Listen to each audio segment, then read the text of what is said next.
a $30 tip. That was all Emma needed to make rent. Instead, she got a shattered bottle of vintage Waitress, a slap that echoed through the finest restaurant in Chicago, and a room full of terrifying men watching her humiliate herself on her knees. She thought hitting rock bottom meant losing her job in front of Matteo Moretti, the city's most ruthless crime lord. She was wrong, because when she looked up, wiping wine from her face, she didn't just see a mob boss. She saw the eyes of a little boy she hadn't seen in 4 years. And then, the child who hadn't spoken a word since birth opened his mouth and whispered the one thing that would change everything: Mum. The Obsidian Room wasn't just a restaurant. It was a theater of cruelty disguised as fine dining.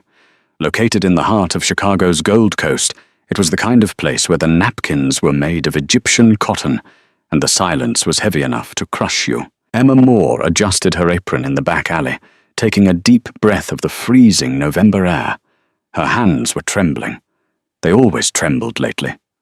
2 jobs, 4 hours of sleep, and a pile of medical debt from her mother's passing had turned her 26-year-old life into a blur of exhaustion. "Emma, table 4 needs water. Now!" Henri, the floor manager, hissed as she walked through the service doors. Henri was a small man with a Napoleonic complex and a terrifying fear of his clientele. "On it, Henri," Emma whispered, keeping her head down. Table 4 was the VIP section. It wasn't just a table, it was a fortress of mahogany located in the shadowed alcove at the back, flanked by 2 men in suits who clearly weren't there for the risotto. Sitting at the head of the table was Matteo Moretti. Everyone in Chicago knew the name, but few had seen the face. He didn't look like the caricatures on the news. He was younger, perhaps 32, wearing a charcoal Brioni suit that cost more than Emma's entire life earnings. He had dark, intelligent eyes that scanned the room with the predatory calm of a shark in deep water. He was handsome, but in a way that warned you not to touch. To his right sat a woman named Vanessa. She was stunning in a severe, plastic way, draped in diamonds and desperation. She was talking animatedly, trying to get Matteo's attention, but he was ignoring her. His attention was entirely focused on the small boy sitting to his left. The child, maybe 4 or 5 years old, was dressed in a miniature suit. He had curly dark hair and large, soulful eyes that looked too old for his face. He was staring at the tablecloth, tracing the patterns with a small finger. He looked lonely. He looked broken. Emma felt a phantom ache in her chest, a familiar, hollow pain she tried to suppress every day. She approached the table with the pitcher of water. "Is the Risi e Bisi to your liking, Mr. Moretti?" Vanessa asked, her voice shrill. Matteo didn't answer. He cut a small piece of chicken and placed it on the boy's plate. "Leo, eat," he said softly. His voice was a low rumble, commanding but surprisingly gentle. The boy, Leo, didn't move. He didn't look up. "He never eats, Matteo," Vanessa sighed, rolling her eyes. "Maybe if you didn't coddle him." "Quiet," Matteo said. He didn't raise his voice, but the temperature at the table dropped 10 degrees. Emma stepped forward to refill Vanessa's water glass. Her wrist was aching from a burn she'd gotten in the kitchen earlier. "Excuse me," Emma murmured. Vanessa turned sharply, annoyed at the interruption. Her elbow clipped Emma's arm. It happened in slow motion. The heavy crystal pitcher slipped from Emma's sweaty, trembling grip. It didn't just fall. It collided with the open bottle of 1998, Petrus sitting on the edge of the table. Crash! Red wine exploded like a gunshot wound. The dark crimson liquid drenched the white tablecloth, splashed across the expensive Italian leather chairs, and, worst of all, soaked the front of Vanessa's silver silk dress. The entire restaurant went silent. The music seemed to stop. The forks froze in mid-air. Emma stood there, the empty pitcher handle still in her hand, her face draining of all color. She wasn't just fired. She was dead. "You didn't spill wine on the table of the Moretti family. You stupid, clumsy bitch," Vanessa shrieked, jumping up. The red stain looked like a massacre on her silver dress. "Look what you did. This is Versace. I am so sorry," Emma stammered, grabbing a napkin. "I didn't. You bumped." "I bumped you?" Vanessa laughed, a cruel, high-pitched sound. She grabbed Emma's wrist, her nails digging into the skin. "Don't you dare blame me for your incompetence." Henri was there in seconds, sweating profusely. "Mr. Moretti, Miss Vanessa, I am mortified. She's new, she's incompetent. She's gone, right now." Matteo hadn't moved. He was leaning back in his chair, wiping a single speck of wine from his cuff. He looked at Emma. His gaze wasn't angry. It was analytic. He was dissecting her fear. "Get on your knees," Vanessa spat. Emma froze. "What?" "Clean it up." Vanessa pointed to the puddle of wine on the marble floor that had splashed near her heels. "You ruined my night. You ruined my dress. Show some respect to your betters. Get on your knees and clean it up before I make sure you never work in this city again." Emma looked at Henri. He looked away. She looked at the two bodyguards. They were stone statues. She had rent to pay. She had no family. She had no safety net. Pride was a luxury she couldn't afford. Slowly, painfully, Emma lowered herself to her knees on the hard floor. She took the linen napkin and began to dab at the wine near Vanessa's stilettos. Tears pricked her eyes, hot and stinging, but she refused to let them fall. "That's better," Vanessa sneered, looking down at her. "Maybe you should lick it up. It's worth more than you are." Emma bit her lip so hard she tasted copper. She scrubbed the floor, her heart hammering against her ribs like a trapped bird. Suddenly, a small shadow fell over her hands. She paused. The little boy, Leo, had slid off his chair. He was standing right in front of her. "Leo, get away from the trash," Vanessa snapped. But the boy didn't listen. He knelt down. His small knees hit the wine-stained floor, ruining his expensive suit pants. "Leo?" Matteo's voice was sharp now. "What are you doing?" The boy reached out. His small, warm hand touched Emma's cheek. Emma froze. The touch sent a shockwave through her body that was stronger than fear. She slowly lifted her eyes to meet the boy's gaze. She saw a small birthmark under his left ear, a tiny crescent moon shape. The world stopped spinning. The restaurant, the mob boss, the cruel woman, they all vanished. Emma stopped breathing. She knew that mark. She had kissed that mark 1,000 times in her dreams. She had screamed for that mark when they dragged her away from the hospital bed 4 years ago. The boy tilted his head, his eyes filled with sudden, confused tears. He opened his mouth, his jaw working as if trying to remember how to use his voice. And then, in the dead silence of the obsidian room, the boy who hadn't spoken since the day he was brought home to Matteo Moretti whispered a single, clear word. "Mum." The word hung in the air, heavier than the chandelier above them. "Mum." It wasn't a question. It was a recognition.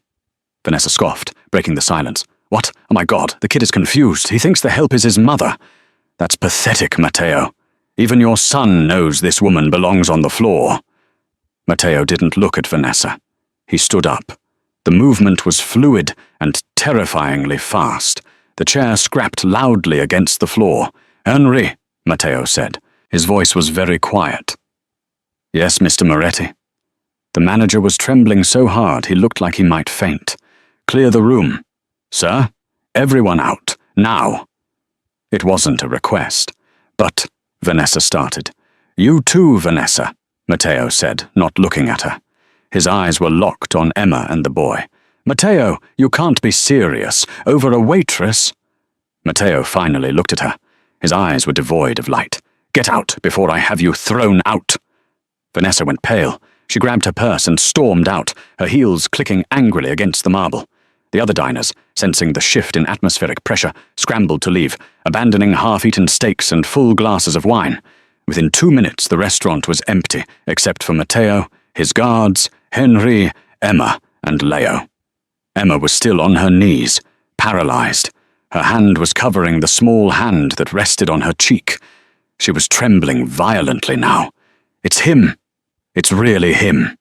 Leo didn't move. He was clinging to her now, his other hand gripping the fabric of her stained apron. He buried his face in her neck, inhaling her scent.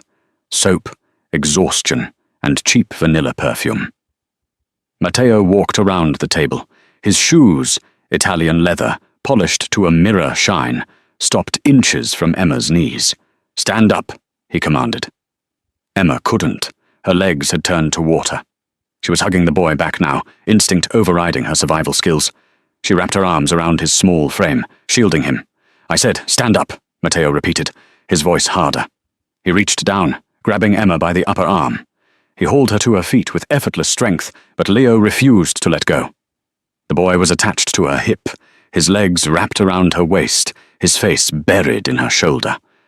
Matteo stared at the scene. He looked at his son, the son who had been diagnosed with selective mutism, the son who flinched when nannies tried to hug him, the son who looked at the world with cold detachment.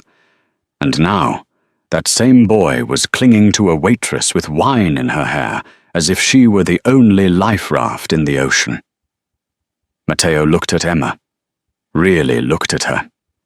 He studied the curve of her jaw, the shape of her eyes, the way her hair fell.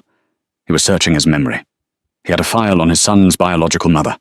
The agency had told him she was a drug addict who sold the rights and disappeared. They told him she was dead. But as he looked at Emma's terrified, defiant blue eyes, he saw the resemblance. It was undeniable. Leo had her eyes. "What is your name?" Matteo asked.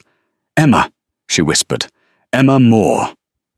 Matteo signaled to his head of security, a massive man named Luca. "Check it." Luca pulled out a phone and stepped away. "Give me the boy," Matteo said, reaching out. Emma's grip tightened. "No." The word slipped out before she could stop it. Henri gasped from the corner. "You do not tell Mr. Moretti no." Matteo's eyes narrowed. "You think you have a choice?" "He's holding me," Emma said, her voice shaking but gaining strength. He won't let go. Please, don't pull him." Matteo paused. He saw the white-knuckled grip Leo had on the woman's apron. If he pulled Leo away, the boy would scream, and Matteo had never heard his son scream. Luca stepped back into the circle. "Boss?" Matteo looked over. "Emma Moore, 26, former nursing student at Chicago Med. Dropped out 4 years ago. No criminal record. But boss?" Luca lowered his voice, though in the empty restaurant it carried, and the hospital records from 4 years ago. She was the surrogate for the Venturi account. But the file says the baby died during childbirth. Emma let out a choked sob. "They told me he died," she whispered, tears finally spilling over. She looked at Matteo, horror and realization mixing in her face. "They told me my baby died. They didn't even let me hold him." Matteo's expression turned into a mask of ice. The Venturi account. That was the front agency his lawyers had used to handle the adoption. He had been told the mother abandoned the child. He had been told she didn't want him.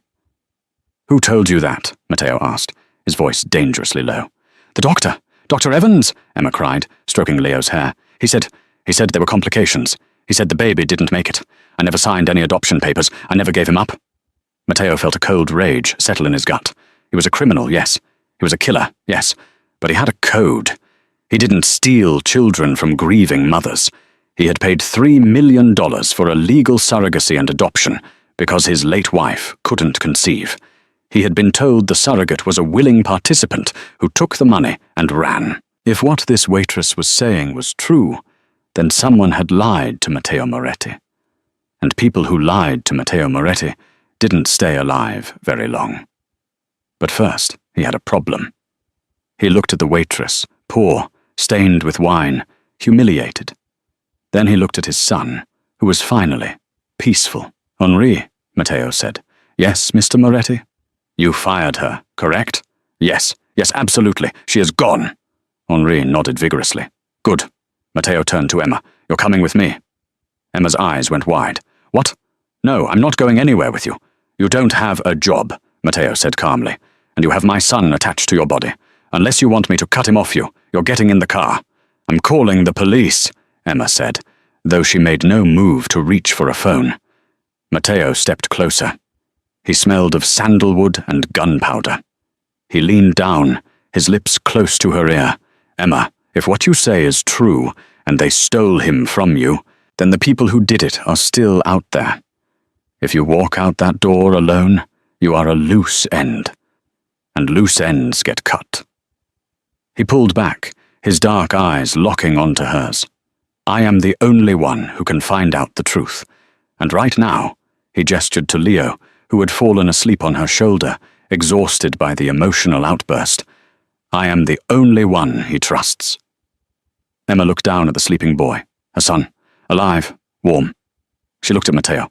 He was dangerous, he was lethal, but he was offering her the one thing she had prayed for every night for 4 years, answers. And her son. I need my coat, Emma said softly. Matteo unbuttoned his suit jacket. He slid it off his shoulders and draped the heavy, warm fabric over Emma and the sleeping boy. It smelled like safety and danger all at once. Let's go, Matteo said. He placed a hand on the small of her back, a possessive, guiding touch, and led her out of the restaurant, leaving the spilled Petrus and the terrified manager behind. As they stepped out into the flashing lights of the paparazzi who had been waiting for Vanessa, Matteo pulled Emma close, shielding her face from the cameras. Keep your head down, he ordered. Tomorrow, all of Chicago is going to wonder who the new woman in my life is. Emma didn't care about Chicago. She just tightened her hold on the boy in her arms. She had her son back, and God help anyone, even the Mafia boss walking beside her, if they tried to take him again. The drive to the penthouse was a study in suffocating silence. Matteo's car was a custom-armored SUV, the interior lined with black leather that smelled of expensive polish and cold detachment. Emma sat in the back, squeezed into the corner. She hadn't returned Matteo's suit jacket. She had it wrapped tight around herself and Leo, creating a cocoon of wool and silk against the world. Leo had fallen back asleep, his head heavy on her chest, his breathing realizing a rhythm Emma had memorized 4 years ago, when she felt it kicking against her ribs from the inside. Matteo sat opposite them in the rear-facing seat. He didn't look at his phone. He didn't look out the window. He watched her. His gaze was heavy, physical. He was dissecting her. Emma could feel him cataloguing every detail. The fraying hem of her waitress uniform, the scuff marks on her sensible black shoes, the way her hands, red and chapped from scrubbing tables, curled protectively around the boy's skull. You're shaken, Matteo noted. His voice was low, barely audible over the hum of the engine. I'm terrified, Emma admitted, her voice brittle. She didn't look at him. She kept her eyes on Leo's sleeping face. I'm in a car with the most dangerous man in Chicago, and I just found out my dead son is alive. If I wasn't shaking, I'd be insane. Matteo didn't smile. He wasn't a man who found fear amusing. You aren't a prisoner, Emma. Aren't I? She looked up then, her blue eyes flashing in the passing streetlights. Can I open this door and leave? Can I take him with me? Matteo held her gaze. No. Then I'm a prisoner. You are a guest under extreme protection, Matteo corrected smoothly. Until I know the truth, Leo does not leave my sight. And since he seems to have chosen you, you don't leave my sight either. The car slowed, turning into the underground garage of the Spire, a building of steel and glass that pierced the Chicago skyline like a needle. Security guards in grey suits swarmed the vehicle before it even came to a complete stop. They opened the doors with military precision. Matteo stepped out first, buttoning his vest. He offered a hand to Emma. She stared at it. It was a large hand, capable of violence. Yet the manicure was impeccable. Ignoring it, she shifted Leo's weight in her arms and stepped out onto the concrete herself. Her legs wobbled, the adrenaline crash beginning to set in, but she locked her knees. She would not fall. Not here. He's heavy, Matteo said, moving to take the boy. Let me. Don't touch him, Emma snapped. She flinched as the echo of her own voice bounced off the concrete walls. The security guards stiffened, hands hovering near their jackets. Matteo held up a hand to stand down his men. He looked at Emma with a strange expression, something between annoyance and respect. Fine, carry him, but we have 40 floors to go. The elevator ride was a blur of rising numbers. When the doors opened directly into the penthouse, Emma felt like she had stepped onto another planet. It wasn't a home. It was a museum. Floor-to-ceiling windows offered a panoramic view of the city, but the interior was cold. White marble floors, black leather furniture, abstract art that looked like bruised metal. There were no toys, no pictures, no warmth. It was a space designed for power, not for a child. "Sir?" A woman appeared from the hallway. She was in her 50s, wearing a crisp grey uniform. Her hair was pulled back so tight it pulled at her eyes. This was Mrs. Gable, the nanny.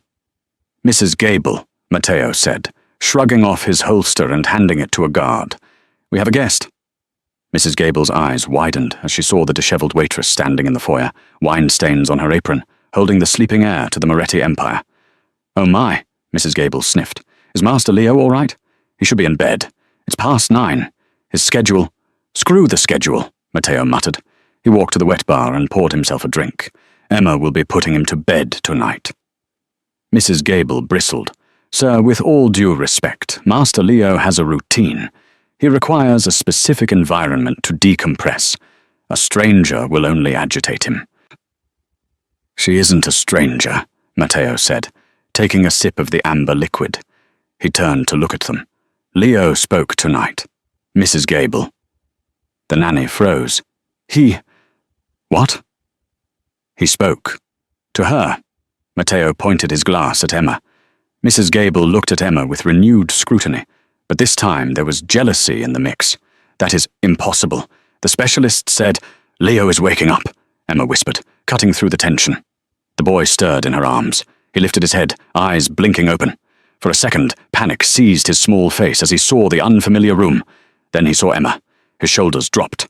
He let out a long, shaky breath and buried his face back into her neck. "Mum!" he mumbled, the word muffled by her skin. Mrs. Gable gasped. Her hand flew to her mouth. "Where is his room?" Emma asked, her voice firm. She wasn't the waitress anymore. She was the mother. "Down the hall. Second door on the left," Matteo answered, watching the interaction closely. Emma walked past the stunned nanny and the brooding mob boss. She walked down the long, cold corridor until she found the room. It was the only room with colour, but even that felt forced. The walls were painted a generic blue. The toys were arranged on shelves by size, pristine and untouched. A rocking horse in the corner looked like it had never been ridden. Emma laid Leo down on the bed. The sheets were silk, too cold for a child. She found a blanket at the foot of the bed and pulled it up. Leo's hand shot out, grabbing her wrist. His eyes were wide with terror. He was afraid she would vanish if he blinked. "I'm here," Emma whispered, sitting on the edge of the bed. She stroked the hair back from his forehead. "I'm not going anywhere, Leo, I promise." She looked at his face, really looked at him. She traced the slope of his nose, the curve of his ear. She saw the shadows under his eyes. He looked exhausted, a deep spiritual exhaustion that no 5-year-old should possess. "You've been lonely, haven't you?" she whispered, tears blurring her vision again. "I have been so lonely too, baby. So lonely." Leo stared at her, drinking in her presence. He reached up and touched her lips. Emma kissed his small palm. Then instinctively she began to hum. It was a melody she hadn't thought of in years. La Vie en Rose. She used to play it on an old record player in her apartment when she was pregnant, rubbing her swollen belly, telling the baby about the world. As she hummed, Leo's eyes fluttered. The tension left his small body. The grip on her wrist loosened, though he didn't let go completely. For the first time in 4 years, Emma Moore felt a piece of her soul click back into place. She stayed there for an hour, just watching him breathe, afraid that if she looked away, the dream would end, and she'd wake up back in her studio apartment with the eviction notice on the table. She didn't hear the door open. She didn't know Matteo was leaning against the doorframe, watching her in the darkness. He watched the way she touched the boy, not with the tentative caution of a nanny, but with the fierce, possessive ownership of a creator. He took a sip of his scotch, the ice clinking softly. He had a feeling that tonight he was going to have to kill someone. He just needed to find out who. The storm that had been threatening Chicago all evening finally broke. Rain lashed against the reinforced glass of the penthouse, distorting the city lights into smears of neon and grey. Emma gently disentangled her fingers from Leo's grip. He was in a deep sleep now. She placed a pillow next to him to mimic her weight, kissed his forehead one last time, and stood up. Her knees cracked. Her body ached from the adrenaline crash. She turned and saw Matteo standing in the doorway. He had removed his jacket and tie. His white dress shirt was unbuttoned at the collar, sleeves rolled up to reveal forearms corded with muscle and marked by faint silver scars. He looked less like a businessman now, and more like a brawler who had put on a costume. "He is asleep?" Matteo asked softly. "Yes. Come. We need to talk." He didn't wait for an answer. He turned and walked down the hall. Emma hesitated, looking back at her son, then followed. She had no choice. He led her into his study. It was a masculine room, dark mahogany wainscoting, rows of leather-bound books that looked red, and the faint, lingering scent of cigar smoke. A fire was dying in the hearth. Matteo walked behind a massive desk and sat down. He didn't offer her a seat. "Sit," he commanded, gesturing to the chair opposite him. Emma sat. She felt small in the oversized leather chair. She folded her hands in her lap to hide the shaking. Matteo opened a drawer and pulled out a file folder. He tossed it onto the desk. It slid across the polished wood and stopped in front of her. "Do you know what that is?" he asked. Emma shook her head. "That is the background check my team ran on you in the last hour. Emma Moore, born in Ohio, moved to Chicago at 19, nursing school dropout, currently employed, well, formerly employed, at the Obsidian Room. Debt, $40,000 in medical bills for a mother who died of cancer last year." Matteo leaned forward, his dark eyes boring into hers. "You are desperate, Emma. You are poor. You have every reason to run a con." "A con?" Emma's voice rose. "You think this is a con? I am a man worth $600 million. Women have tried to claim my children before. It's a common tactic." "I didn't come to you," Emma argued, gripping the arms of the chair. "I was working. You came to my restaurant. Your son grabbed me. How could I have planned that? Did I plan to spill the wine? Did I plan for Vanessa to push me?" "Maybe," Matteo said calmly. "Or maybe you saw an opportunity and improvised. You say you are his mother. But the file on the Venturi surrogacy says the mother was a woman named Anna Kovac, who died of an overdose 3 months after the birth." Emma felt the blood drain from her face. "Anna Kovac? I don't know who that is. I used my own name. I signed the papers as Emma Moore." "Did you?" Matteo picked up a piece of paper from the file. "Because the signature on the surrender form says Anna Kovac." "Then they forged it." Emma stood up, her anger overriding her fear. "They lied to you, Mr. Moretti, just like they lied to me." "Sit down," Matteo warned, his voice dropping an octave. "No, you want the truth?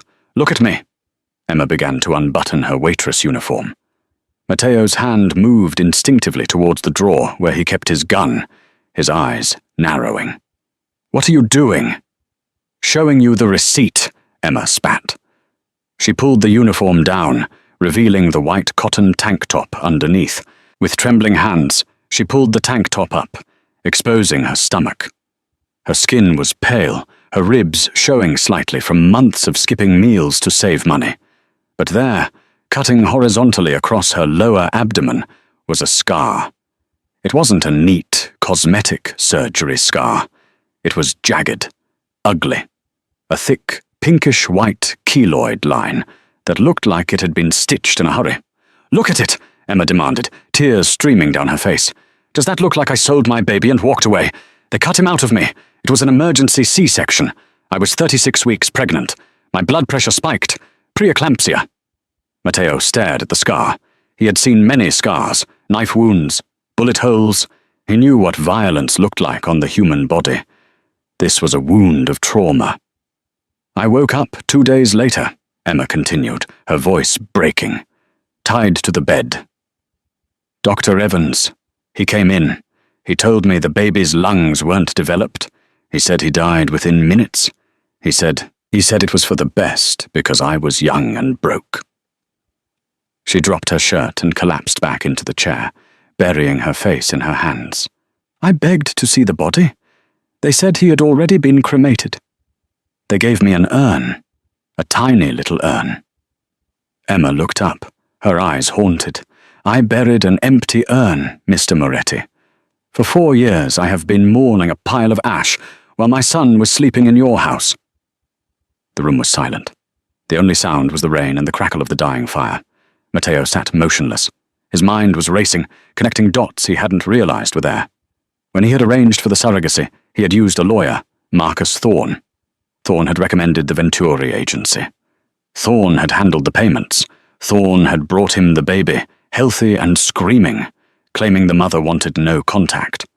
If Emma was telling the truth, then Thorne and the doctor had run a black market operation.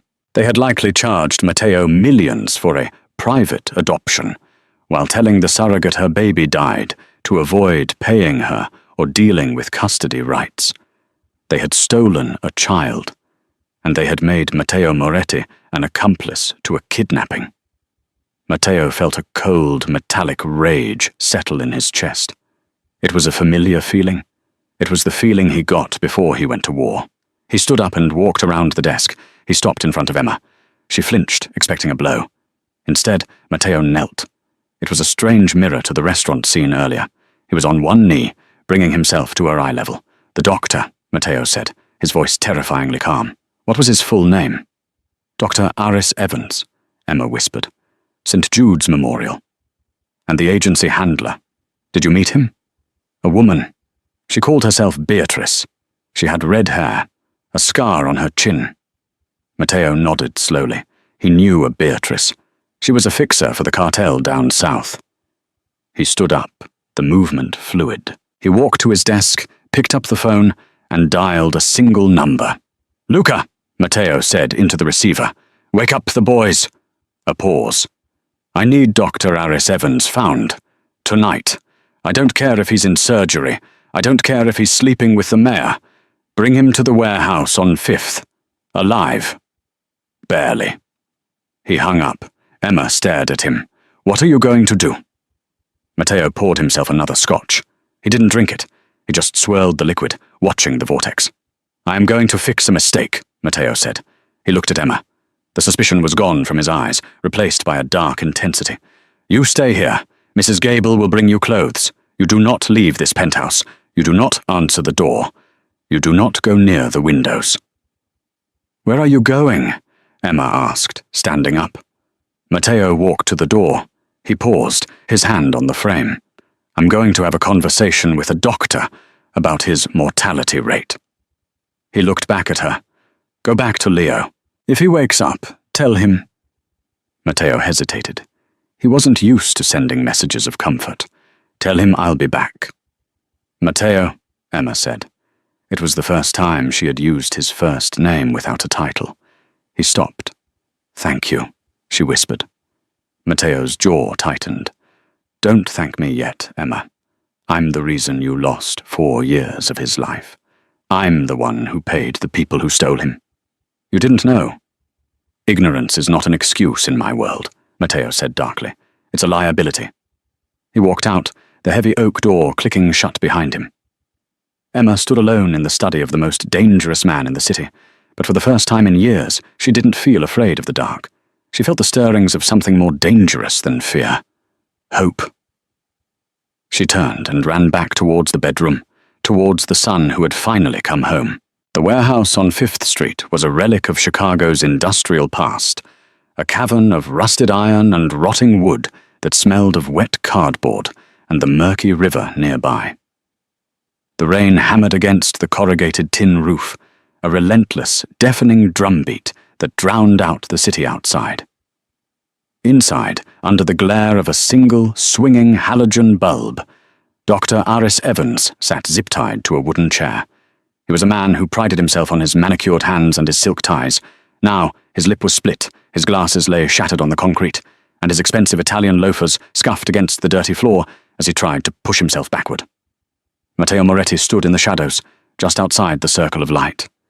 He hadn't touched the doctor yet. He hadn't needed to. Luca had done the initial retrieval, which involved dragging the good doctor out of a fundraising gala at the Art Institute. Matteo stepped into the light. He held a lit cigarette, though he didn't smoke often. He watched the smoke curl up towards the ceiling, grey against the black. Dr. Evans, Matteo said. His voice was conversational, terrifyingly polite. I apologize for the lack of hospitality. My staff is enthusiastic. Mr. Moretti, Evans stammered, sweat beading on his forehead despite the chill in the air. There's been a mistake, a terrible mistake, I can explain. Whatever you think I did. I don't think you did anything, Matteo interrupted softly. He took a drag of the cigarette. I know what you did. I just need to know why. Matteo walked closer. The doctor flinched. 4 years ago, Matteo began, pacing slowly around the chair. I came to you with a simple request. My wife had passed.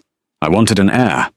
I paid you $3 million to handle a surrogacy with the utmost discretion. You told me you found a candidate. You told me she was a drug addict named Anna Kovac. You told me she birthed the boy and walked away.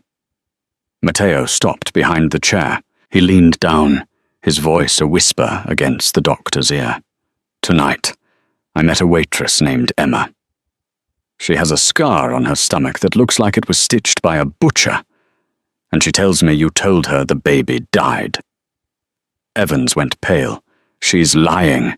She's a grifter, Mr. Moretti. She wants your money. Matteo moved like a viper. He grabbed the doctor's hair, yanking his head back. He pressed the burning tip of the cigarette just inches from the doctor's right eye. The heat was palpable. Don't lie to me, Aris. I have seen the boy with her. He hasn't spoken a word in 4 years. Tonight, he called her Mom. Biology doesn't lie. Instinct doesn't lie. Only men like you lie. Matteo pulled the cigarette back, but didn't let go of the hair. Who authorized the fake death certificate? I can't, Evans whimpered. Client confidentiality. Implies. Matteo sighed. He nodded to Luca. Luca stepped forward, holding a heavy wrench. He didn't swing it. He just placed it on the doctor's knee. The weight of the steel alone made Evans sob. "The lawyer!" Evans screamed. "It was the lawyer! Silas! It was Silas!" Matteo froze. He released the doctor's hair and stepped back. Silas. Silas Vane was not just a lawyer. He was the consigliere to the Moretti family. He was the man who managed Matteo's trusts, his legitimate businesses, and his offshore accounts. Silas was the man who had sat at Matteo's wedding. Silas was the godfather to Leo. Silas, Matteo repeated, the name tasting like ash in his mouth. Why? Leverage. Evans spilled the words rapidly, desperate to save his kneecaps. Silas came to me. He said you were unstable after your wife died. He said if you had a child with a random woman, she might try to claim custody later. She might take half your fortune. He said we needed to sever the tie completely. So you stole her child, Matteo said, his voice devoid of emotion. We told her the baby died so she would grieve and move on. It was clean. It was for your protection. And the medical records? Forged. Silas handled the paperwork. He created the Anna Kovac identity. We switched the charts. Emma Moore ceased to exist in the hospital system the moment she went into labor. Matteo felt a nausea rising in his gut that had nothing to do with the smell of the warehouse. It was the sickness of betrayal. The man he trusted with his life had orchestrated the torture of an innocent woman and the isolation of his son. Why choose Emma? Matteo asked. Why her? Because she was nobody, Evans whispered. No parents, no siblings, poor. Silas said if she disappeared or complained, no one would listen to a hysterical, grieving waitress. She was the perfect vessel? The perfect vessel. Matteo looked at the doctor, a man who had taken an oath to do no harm, and saw nothing but a cockroach. One last question, Matteo said. The original birth certificate. The real one. Does it exist? Yes, Evans nodded frantically. I kept it. For insurance. In case Silas ever tried to cross me. Where is it? Safety deposit box. First National. The key is in my shoe. My left shoe. Matteo looked at Luca. Get the key. Luca ripped the loafer off the doctor's foot and fished out a small silver key. He handed it to Matteo. Matteo looked at the key, then back at the doctor. You said you did this for my protection, Matteo said quietly, but you kept the evidence to blackmail my lawyer. You are not a protector, Aris. You are a parasite. Matteo turned his back and began walking toward the heavy metal doors. Wait, Mr. Moretti, I told you everything. You have to let me go, Evan screamed, straining against the zip ties. We had a deal. Matteo didn't stop walking. He pushed the warehouse door open, letting the rain blow in. I didn't make a deal, Matteo said over his shoulder. I just asked questions. He stepped out into the rain. Luca, Matteo called out as the door began to close. He's all yours. Make it look like a robbery gone wrong. As the heavy door slammed shut, cutting off the doctor's scream, Matteo stood in the downpour. He let the freezing rain soak his shirt, trying to wash away the feeling of filth. Silas. The war wasn't coming from outside. It was already in his house. The morning sun sliced through the floor-to-ceiling windows of the penthouse, hitting the silk sheets with an aggressive brilliance. Sarah blinked open her eyes, momentarily disoriented by the luxury. For a heartbeat, she expected the peeling paint of her studio ceiling. Instead, she saw the Chicago skyline stretching out below her like a toy city. Then she felt the weight. Leo was curled against her side, his small hand gripping her t-shirt as if it were a lifeline. Sarah lay frozen, watching dust motes dance in the light, terrified that moving might shatter the illusion. She counted his eyelashes, each one a testament to the 4 years she had lost. She had missed his first steps. She had missed his first word. She had mourned a ghost while he slept in a cold room or just miles away. The grief hit her like a physical blow, but she swallowed it down. I am here now, she promised silently, kissing the top of his head. The bedroom door clicked open. Mrs. Gable stood there, holding a stack of pressed clothes, her lips pursed into a thin line of disapproval as she saw the waitress in the master bed with the heir. Master Leo, the nanny said, her voice sharp. It is 7 a.m. Schedule. You need to wash up. Leo flinched awake. The peace on his face vanished, replaced by the guarded, fearful look of a child who lived by strict rules. He shrank back against Sarah. Sarah sat up, pulling the duvet around them. He's fine. Give us a minute. Mr. Moretti expects discipline, Mrs. Gable sniffed, stepping into the room. He does not allow coddling. It makes the boy weak. He is 5 years old, Sarah snapped, her voice hardening. He isn't a soldier. He's a child. I have raised children for the most powerful families in Illinois, Mrs. Gable retorted, reaching for the boy. I know what is best for... You're fired. The voice came from the hallway, low and lethal. Matteo Moretti leaned against the doorframe. He looked like he hadn't slept. His white shirt was wrinkled, sleeves rolled up to reveal corded forearms, and a shadow of stubble darkened his jaw. He didn't look at Sarah. He stared at the nanny with cold disinterest. Excuse me, sir, Mrs. Gable gasped. You heard me, Matteo said, walking into the room. Pack your things. Luca is waiting to drive you to the station. Sign the NDA, take the severance, and never speak my name again. But who will watch the boy? The nanny stammered, looking at Sarah with disdain. Surely not. Her? Get out, Matteo said. It wasn't a shout, but the finality of it made the air drop 10 degrees. Mrs. Gable turned pale, dropped the clothes, and fled. Silence settled back into the room. Matteo looked at Sarah, then at Leo. The boy looked at his father, uncertain. Matteo hesitated, then awkwardly reached out and patted Leo's head. Hungry? Matteo asked. Leo nodded slowly. Can you cook? Matteo asked Sarah. Yes. Good. He hates the chef's food. Make him pancakes. Underscore, underscore, underscore, underscore, underscore, underscore, underscore, underscore, underscore, underscore, underscore, underscore, underscore, underscore, underscore, underscore. 30 minutes later, the sleek, sterile kitchen smelled like butter and burnt sugar. Sarah stood at the massive marble island, flipping pancakes while wearing one of Matteo's oversized dress shirts. Leo sat on the counter, swinging his legs, devouring a lopsided pancake with a joy that broke Matteo's heart. Matteo sat opposite them, nursing black coffee. He watched the scene with the intensity of a man studying a foreign language. He saw how Leo leaned into Sarah's touch, how the boy's shoulders, usually so tense, were finally relaxed. It was a domestic tableau that shouldn't exist in his world of blood and contracts. "Sarah," Matteo said, setting his cup down. She turned, spatula in hand. "Did you find the doctor?" "Yes."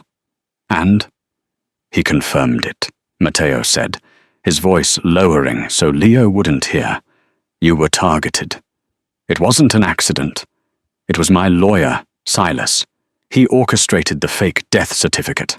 He erased you." Sarah gripped the marble counter, her knuckles turning white. "Silas? Why?" "Because he viewed a mother as a liability. He wanted a clean air with no strings attached. He stole 4 years of our lives to balance a ledger." "I want him in jail," Sarah hissed, tears springing to her eyes. "I want to go to the police. I want custody." Matteo shook his head slowly. "We can't go to the police, Sarah." "Why not? He kidnapped my son. Silas holds the keys to my empire. If I expose him legally, he exposes everything. The business, the accounts, the people I protect. And he knows it. If you go to court, he will produce documents with your forged signature saying you sold Leo. He will bury you."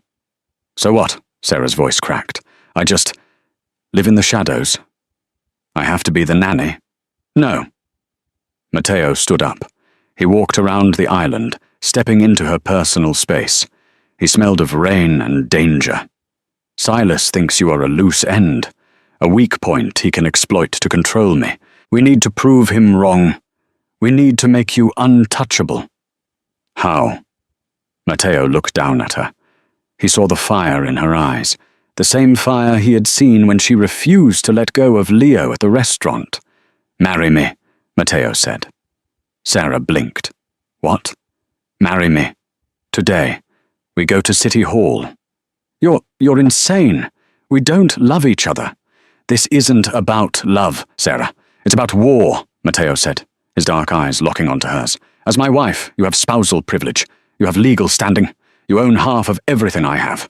If Silas tries to touch you, he declares war on the Moretti family." He reached out, tucking a strand of loose hair behind her ear. His touch was electric, burning her skin. "I need a mother for my son. You need a protector. We make the deal." Sarah looked over at Leo. He was licking syrup off his fingers, oblivious to the fact that his parents were negotiating a contract of survival. She looked back at Matteo. A monster, perhaps, but a monster who would burn the world to keep them safe. "Okay," Sarah whispered. Matteo didn't smile. He just nodded. "Good. Get dressed. We have a wedding to attend. And then, we have a lawyer to kill."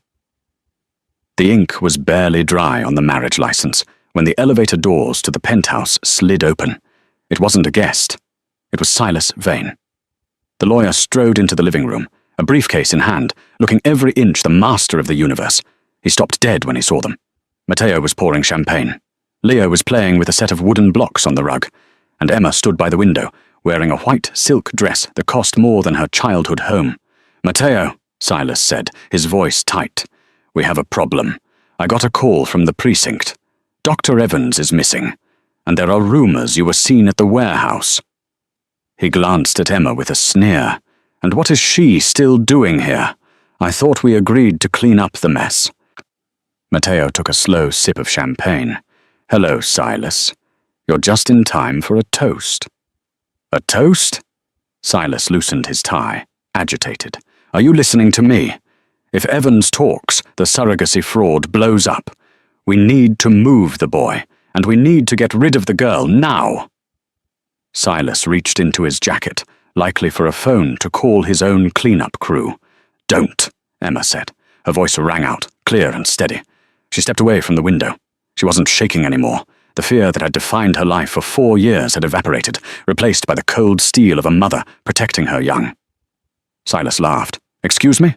You don't speak here, sweetheart. You're the help." "Actually," Matteo interrupted, his voice dropping to that lethal, quiet register. "She's the boss."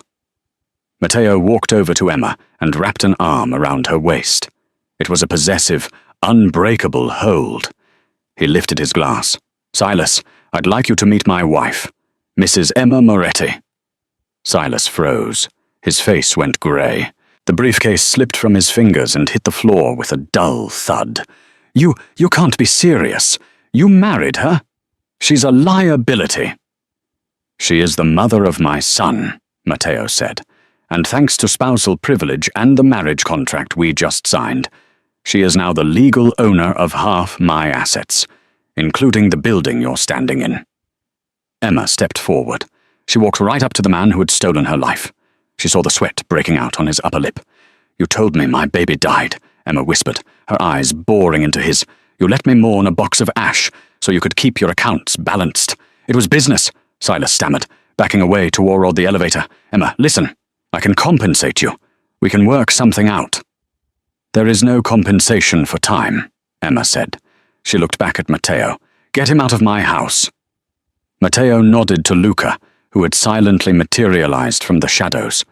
Luca grabbed Silas by the back of the neck. Matteo, you need me! Silas screamed as he was dragged backward. I know where the bodies are buried. You can't do this. I don't need you, Silas, Matteo said, turning his back on his former friend. I have a family now. The elevator doors shut, cutting off Silas's screams. Silence returned to the penthouse, but it wasn't the cold, empty silence of before. It was a peaceful silence. Leo looked up from his blocks. Mum? Emma knelt down and pulled him into her arms. Matteo watched them, his wife and his son. He knew the war wasn't over. The press would swarm, the enemies would circle, and the world would try to test them.